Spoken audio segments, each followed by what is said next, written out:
கொடியும் 5 பெண்களும்.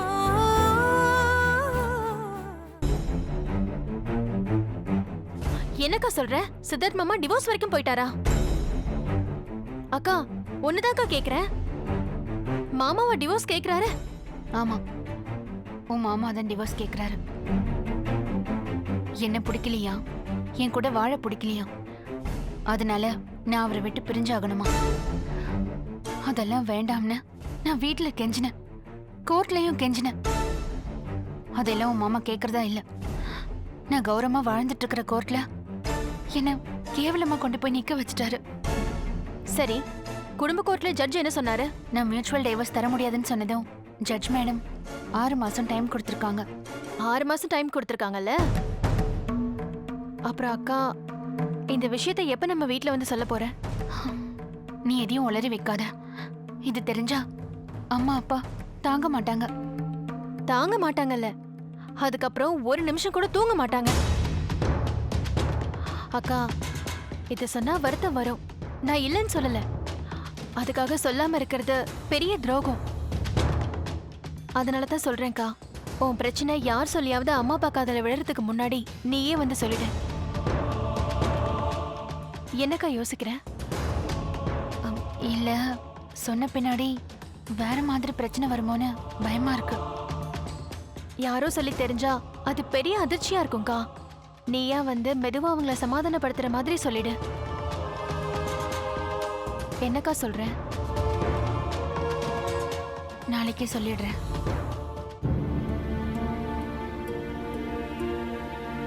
இந்தாங்க அத்தை, நான் போய் தூங்குறேன். தூக்கம் வருமாமா? இத்தனை துக்கத்துல, இவ்வளவு துயரத்துல உனக்கு தூக்கம் வருமான்னு கேக்குறேன். இதை நான் துக்கமாவோ துயரமாவோ பார்க்கல மாமா, நிம்மதியா தான் பாக்குறேன்.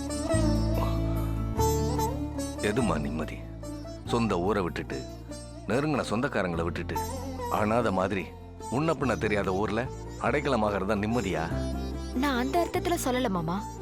ஆகாதவங்க இருக்கிற ஊர்ல நாம இப்ப இல்லல்ல, அது நிம்மதி தானே. இனிமே கெட்டவங்களோட பார்வை நம்ம மேல படாதுல்ல, அது நிம்மதி தானே. புது ஊரு, புது வாழ்க்கை, எல்லாத்தையும் மறந்துட்டு நல்லா சந்தோஷமா வாழலாம் மாமா. நீ இது ரொம்ப சாதாரணமா சொல்லிட்டு திலகா. ஆனா என்னாலதான் இதை அப்படி ஏத்துக்க முடியல. உங்க மாமா சொன்ன மாதிரி நம்மளோட வாழ்க்கை அனாத வாழ்க்கையா தான் போயிடுச்சு. கோபுரத்துல இருந்தோம், கோலோச்சி வாழ்ந்தோம். பாவி மகன் எல்லாத்தையும் ஒரே நிமிஷத்துல கொட்டி கவுத்துட்டான். ஒரே நிமிஷத்துல நம்மளோட வாழ்க்கை விலாசம் எல்லாமே மாறி போயிடுச்சு. இந்த மாதிரிலாம் நடக்கும்னு நான் கனவுல கூட நினைச்சு பார்க்கல. இதுவும் கடந்து போகும் அத்தை. திரும்பவும் சொல்றேன், நடந்ததை நல்லதுக்கு நினைச்சுக்குங்க. இங்க தங்கதுரை இல்ல, காஞ்சனா இல்ல, இதுவே பெரிய சந்தோஷத்தை தருது இல்ல. எனக்கு அது போதும். நான் சீக்கிரமா மாறிட்டேன், நீங்க மெதுவா உங்களை மாத்திக்கோங்க. அப்படின்னா நீ சீக்கிரமா கல்யாண பொண்ணாவும் மாறணும்.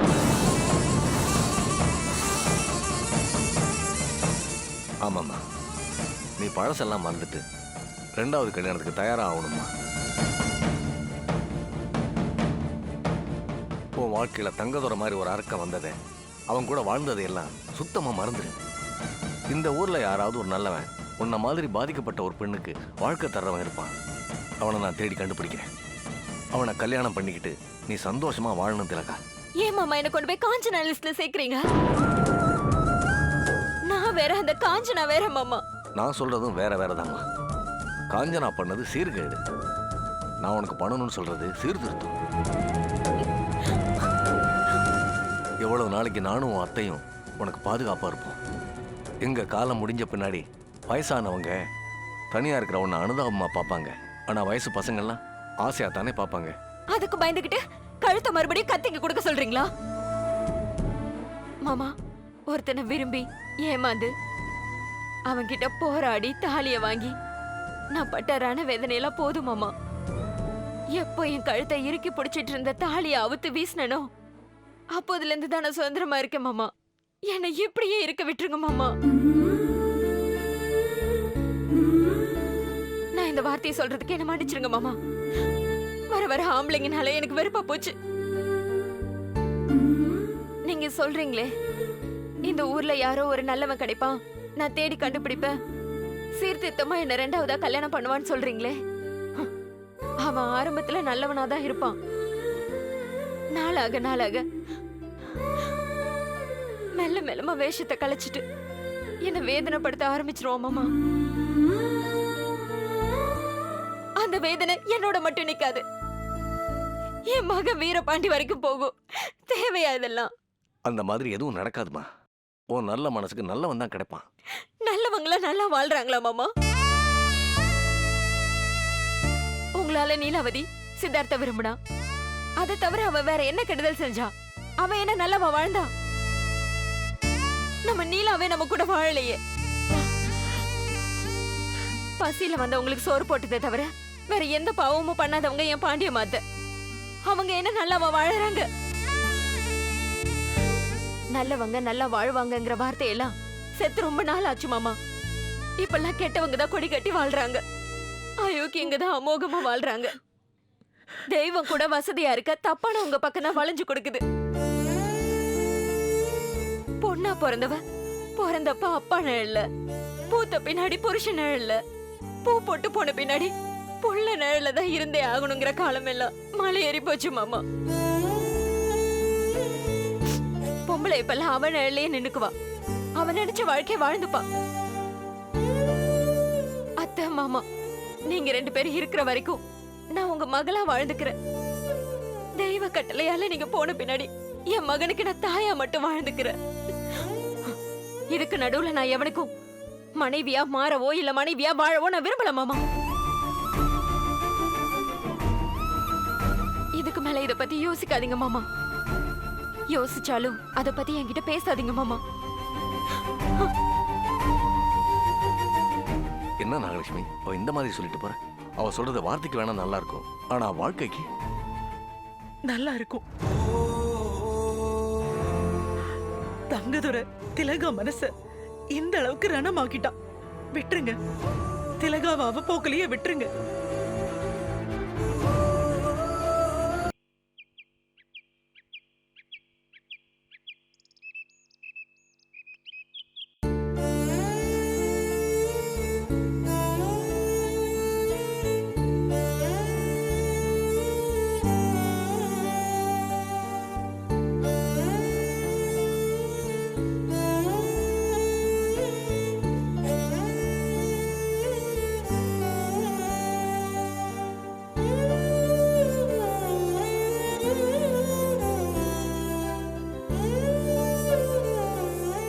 அத மாமா சாப்பிட்டு வெளியில போயிருக்காரு. வாங்கத்த நாம சாப்பிடலாம்.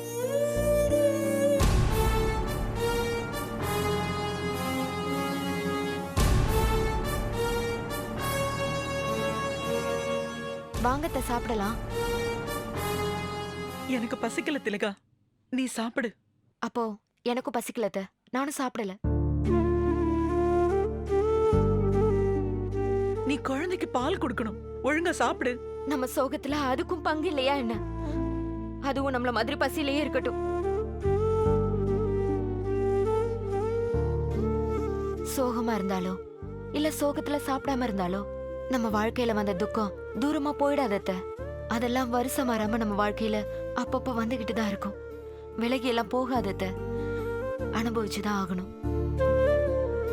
தெரிஞ்சோ தெரியாமலோ தங்கு தொடங்குற பாம்ப நீங்க தாயா சுமந்துட்டீங்க, நான் தாரமா சுமந்துட்டேன். நாம அந்த பாவத்துக்கான தண்டனைய அனுபவிச்சே ஆகணும். அனுபவிப்போம். உங்களுக்கு தெரியாதது இல்லத்த, வாழ்க்கை ஒரே மாதிரி பூந்தோட்டமாவே இருந்தாலும் போர் அடிச்சிரும். அப்பப்ப இந்த மாதிரி போராட்டமும் இருக்கணும். அப்புறம் நாளையில இருந்து நமக்கு நல்ல காலம் பிறக்க போகுது. மாமாவோட நண்பர் சொன்ன மாதிரி எனக்கு ஒரு நல்ல வேலையை வாங்கி கொடுத்திருக்காரு. நாளைக்கு காலையில இருந்து நான் வேலைக்கு போக ஆரம்பிச்சிருவேன். நீங்க குழந்தைய பத்திரமா பாத்துக்கிட்டா மட்டும் போதும்.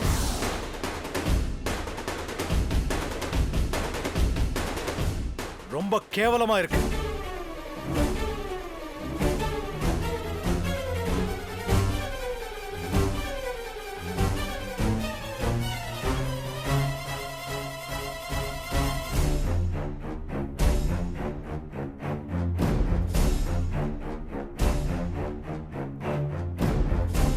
நாங்கெல்லாம் உங்களுக்கு சொந்தமா இருக்கிறத நினைச்சாலே கேவலமா இருக்கு. திலகா, வீட்ல பிரச்சனை வந்தா பொட்டிய தூக்கிட்டு இப்படிதான் முன்ன பின்ன தெரியாத ஊருக்கு வந்துடுறதா? அந்த ஊர்ல நாங்கெல்லாம் இல்லையா என்ன? கனகா வந்து சொன்னதும் முதல்ல என்ன செய்யறதுன்னு புரியல. நல்ல வேளை அண்ணனோட ஃப்ரெண்ட் ஒருத்தர் ஃபோன் பண்ணதுனால நாங்க வர முடிஞ்சது. வாங்க போலாம். எங்க கௌரி? வேறெங்க? எங்க வீட்டுக்கு தான். வாங்க, எல்லாரும் ஒண்ணா இருப்போம். என்ன மன்னிச்சிருங்க, அதெல்லாம் வேண்டாம். ஏன் வேணாம்? எதுக்கு வேணாம்? எங்க வீடு சின்னதுன்னு சொல்றீங்களா, இல்ல எங்க மனசு சின்னதுன்னு சொல்றீங்களா? அதெல்லாம் இல்ல, அந்த ஊரே வேண்டான்னு ஒதுங்கி ஒதுக்கமா வந்துட்டோம். அதே மாதிரி இருந்துடுறோம். ஊர் வேணாமா, இல்ல எங்க உறவெல்லாம் வேணாமா? சொல்லுங்கக்கா, கேக்குறாருல. நீங்க வேண்டான்னு சொன்னது அந்த ஊரையா இல்ல எங்க உறவையா? பாண்டியம்மா, வார்த்தையால என்ன கொல்லாத. நாங்க செஞ்ச பாவத்தெல்லாம் மன்னிச்சு இப்பவும் எங்களை மதிச்சிட்டு இருக்கிற உங்க உறவு வேண்டான்னு சொல்லுவேனா? அந்த ஊர் வேண்டாம். அண்ணே, உங்ககிட்ட எனக்கு என்ன பேச்சு? எங்க அண்ணன்? அவர்கிட்ட நான் பேசிக்கிறேன். அவரை வர சொல்லுங்க. அண்ணா, அண்ணா, அண்ணா. தம்பி, அவர் வீட்ல இல்ல, வெளிய போயிருக்காரு. ஓ, வெளியில போனவரு வராமல இருக்க போறாரு. வரட்டும், அவர் வந்ததோ எங்களோட கூட்டிட்டு போயிடுறேன். சொன்னா கேளுங்க, நாங்க அந்த ஊர் மண்ணை மிதிக்கிறதா இல்ல. மானம் கெட்ட ஊர்ல, மரியாதை கெட்ட ஊர்ல, வெக்கம் கெட்ட வாழ்க்கையை வாடுறதை விட இந்த ஊர்ல அனாதையாவே வாழ்ந்துட்டு போயிடுறோம். இல்லக்கா, உங்க வார்த்தையை நான் ஏத்துக்கவே மாட்டேன். நீங்க எப்படி எல்லாம் வாழ்ந்தீங்க? உங்களை இந்த மாதிரி வாடகை வீட்டுல வச்சு பாக்குறதுக்கு மனசுக்கு ரொம்ப கஷ்டமா இருக்குக்கா. வாங்க எல்லாரும் போலாம். பாண்டியம்மா, உன்னை கை எடுத்து கும்பிடுறேன். உன்னோட நல்ல மனசால எங்களை கொல்லாத. நாங்க இப்படியே கண்ணுக்கு மறைவா இருந்துறோம். விட்டுடு. ஆமா அத்தை, அந்த தங்குதுறை இருக்கிற ஊர்ல, அந்த கடன்காரி காஞ்சனா இருக்கிற ஊர்ல நான் இருக்க தயாரா இல்ல. அதனாலதான் குழந்தைய தூக்கிட்டு வந்தேன். கூடவே அத்தையும் மாமாவும் வந்துட்டாங்க. என் மனசுல பட்டதை சொல்றேன். நாங்களா அந்த ஊருக்கு திரும்பி போக ஆசைப்பட்டாலும் மாமா அதை விரும்பவே மாட்டாரு. இங்க வந்ததுல இருந்து நாங்க எந்த உறுத்தலும் இல்லாம சந்தோஷமா வாழறோம். யார் மேலயும் கோவம் இல்லாம நிம்மதியா வாழறோம். விட்டுடுங்க. சொல்லக்கூடாதுன்னு பார்த்தேன், ஆனா எல்லாரும் சேர்ந்து சொல்ல வச்சிட்டீங்க. நடுவுல அந்த காஞ்சனா என்ன பண்ண தெரியுமா?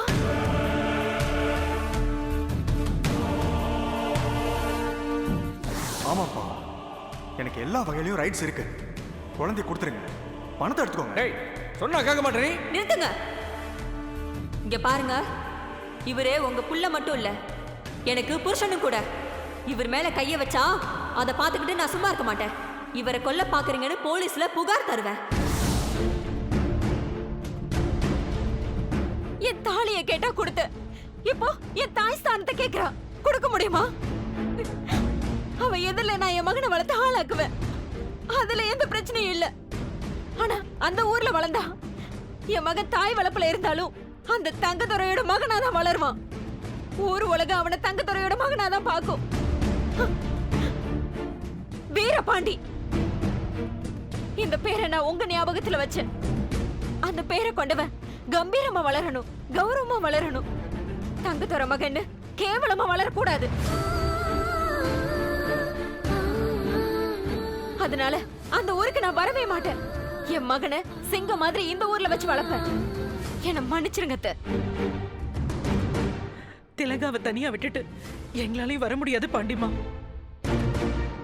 ஆமா பாண்டிமா, எங்களை இப்படியே விட்டுடு. நீ இன்னும் நல்லா இருப்ப. நீங்க இந்த மாதிரி ஊரை விட்டு ஊர் வந்ததுக்கு காரணம் நான் தான்.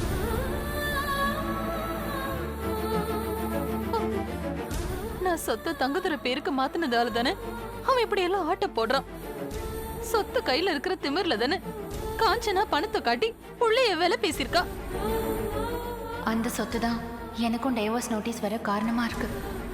இது தெரிஞ்சா நீங்க தாங்குவீங்களா? எல்லாத்துக்கும் கடைசியா கேக்குறேன், எனக்காக மனசை மாத்திக்கிட்டு என் கூட வருவீங்களா மாட்டீங்களா?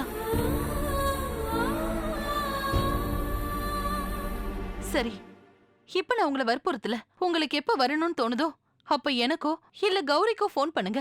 நாங்க வந்து கூட்டிட்டு போறோம். கௌரி, நாம கொண்டு வந்த பணம் கார்ல இருக்கு. போய் எடுத்துட்டு வாமா. சரிங்கம்மா. கௌரி, அதெல்லாம் வேண்டாம். எங்க கைவசம் தேவையான பணம் இருக்கு. தேவைப்பட்டா கேக்குறோம். ஆமா, சங்கரி நல்லா இருக்காளா?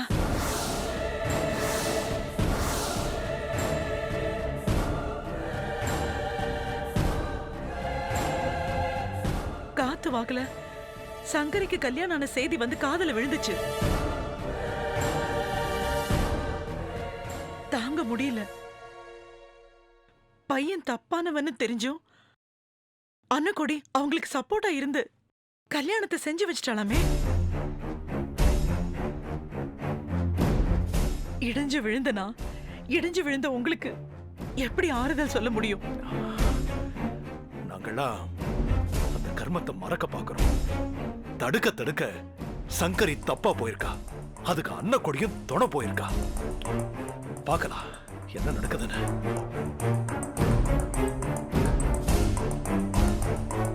நான் மனசறிஞ்சு யாருக்கும் எந்த துரோகமும் பண்ணல. அதனால என் பொண்ணுங்களும் நல்லாவே இருப்பாளுங்க. அவங்க கல்யாண வாழ்க்கை தப்பா போகாது. கடைசி வரைக்கும் சந்தோஷமா இருப்பாங்க. நான் உனக்கு டைவர்ஸ் நோட்டீஸ் அனுப்புவேன்.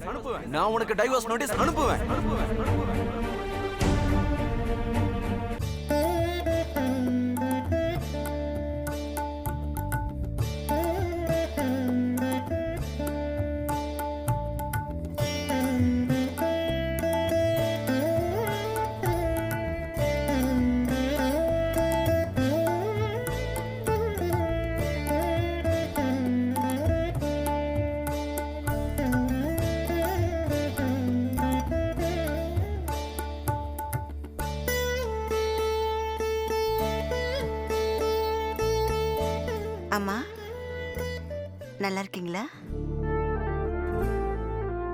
என்ன உங்களுக்கு தெரியாதும்மா, ஆனா உங்களை எனக்கு நல்லா தெரியும். நீங்க கௌரி அம்மா தானே? ஆமாங்க, நான் கௌரி அம்மா தான். இந்த வார்த்தையை கேட்கவே எனக்கு ரொம்ப கர்வமா இருக்கு. நான் கௌரியோட அம்மா தான். நானும் கௌரி மாதிரி லாயர் தாம்மா. அவ உங்களை பத்தி நிறைய சொல்லிருக்கா. கௌரி உங்களை தெய்வமா தான் பாப்பா, பேசுவா. தைரியமா இருக்கிறத, தைரியமா வாழறத நான் என் பாண்டியம்மா அம்மா கிட்ட இருந்து தான் கத்துக்கிட்டேன்னு பெருமையா சொல்லுவா. தைரிய லட்சுமி மட்டும் நம்ம கூடவே இருந்துட்டா மத்த எல்லா லட்சுமியும் தானா நம்ம கூடவே இருந்துருமா? மன தைரியத்தை மட்டும் நாம எப்பவுமே தளர விடவே கூடாது. இன்னும் சொல்லணும்னா தைரியத்துல என்ன விட கௌரிய பெத்தவளா இருக்காளே அன்னக்கொடி, அவதான் வசதி. தைரியமா 4 பொண்ணுங்களோட இந்த ஊருக்கு புறப்பட்டு வந்தவ அவ. வந்து போராடி தன்னோட லட்சியத்தை அடைஞ்சவ அவ. எங்களை போலவே கௌரிய நல்லா வாழணும், நினைச்சதை சாதிக்கணும். அவளுக்காக தாம்மா இந்த விளக்கையே நான் ஏத்திட்டு இருக்கேன். நீங்க ஒன்னும் பயப்பட வேணாம்மா. கௌரிக்கு விவாகரத்தெல்லாம் கிடைக்காது. ஆமாமா, நீதிபதி மேடம் 6 மாசம் கெடு கொடுத்திருக்காங்க. அதுக்குள்ள உங்க மாப்பிள்ளை சித்தார்த் மனசு மாறிடும். நீ என்னம்மா சொல்ற? விவாகரத்து 6 மாசம் கெடு, நீதிபதின்னு என்னன்னமோ சொல்ற? அப்போ உங்களுக்கு எதுவுமே தெரியாதா? தெரியாது. என்னம்மா பிரச்சனை என் மக வாழ்க்கையில? ஐயோ, உங்களுக்கு எல்லாம் தெரியும். கௌரிக்கு கெடுதல் நடக்கக்கூடாதுன்னு தான் இந்த விளக்கை ஏத்துறதா நினைச்சு உளறிட்டேனே. சரிம்மா, சொல்ல வந்தது முழுசா மொத்தமா சொல்லிட்டு போ. என்ன பிரச்சனை என் மக கௌரிக்கு? கௌரிக்கும் புருஷனுக்கும் நடுவுல ஏதோ கருத்து வேறுபாடு போல. கௌரி புருஷன் டைவர்ஸ் கேட்டு கோர்ட்டு வரைக்கும் வந்துட்டாருமா.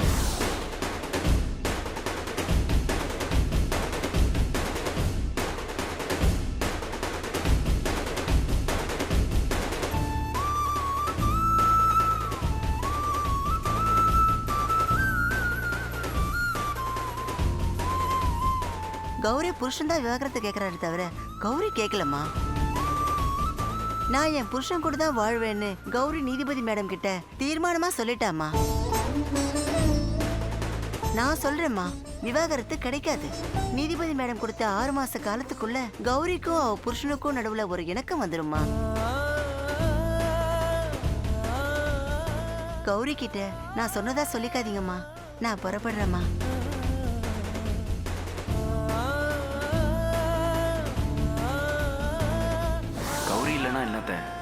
கௌரி இருக்கிற இதயத்தோட நான் நடப்பணமா வாழ்ந்துட்டு போறேன். நீ போ கௌரி. இவங்க சொன்னாங்க, மாப்பிள்ளைய வந்து நின்னு. இப்போ நீ நான் இல்லாம நில்லுன்னு சொல்றேன். அதே மாதிரி நிக்கிறேன். போ கௌரி, நீ எங்க இருந்தாலும் நல்லா இருக்கணும். நான் நம்ம காதல் மேல சத்தியமா சொல்றேன். இதுக்கு மேல நான் உன் முன்னாடி வரவே மாட்டேன்.